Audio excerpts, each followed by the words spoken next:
Alam mo ba kung bakit nagsusuot ng palda ang mga kalalakihan sa Scotland at walang pang-ibaba? At may karapatan ang mga kababaihan na itaas ang palda ng mga lalaki at hindi pwedeng tumanggi ang mga lalaki.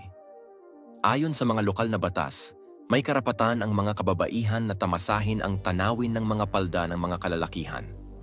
Unang-una, ang mamasa-masang klima sa Scotland ang dahilan kung bakit mas pinipili ng mga kalalakihan na magsuot ng palda kaysa pantalon. Dahil hindi komportable at mahirap gumalaw sa ganitong uri ng klima kapag may suot na pantalon. Bukod dito, ang kaugalian na ito ay nagmula pa noong mga sinaunang sundalo na nag-aangat ng kanilang mga palda upang ipakita ang kanilang mga likuran habang lumalaban, upang mapahiya ang kalaban at magbigay ng lakas ng loob sa kanilang mga kasama. Tungkol naman sa kung bakit hindi pwedeng tumanggi ang mga kalalakihan kapag itinaas ng mga kababaihan ang kanilang palda.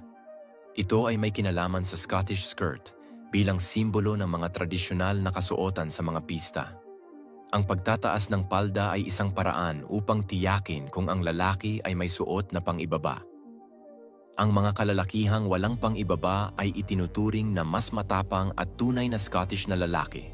Sa madaling salita, ang pagsusuot ng palda ng mga kalalakihan sa Scotland, ang hindi pagsusuot ng pang-ibaba at ang hindi pagtanggi kapag itinaas ng mga kababaihan ang kanilang palda ay may kasaysayan, dahilan sa klima at isang paraan upang ipakita ang tapang at tradisyon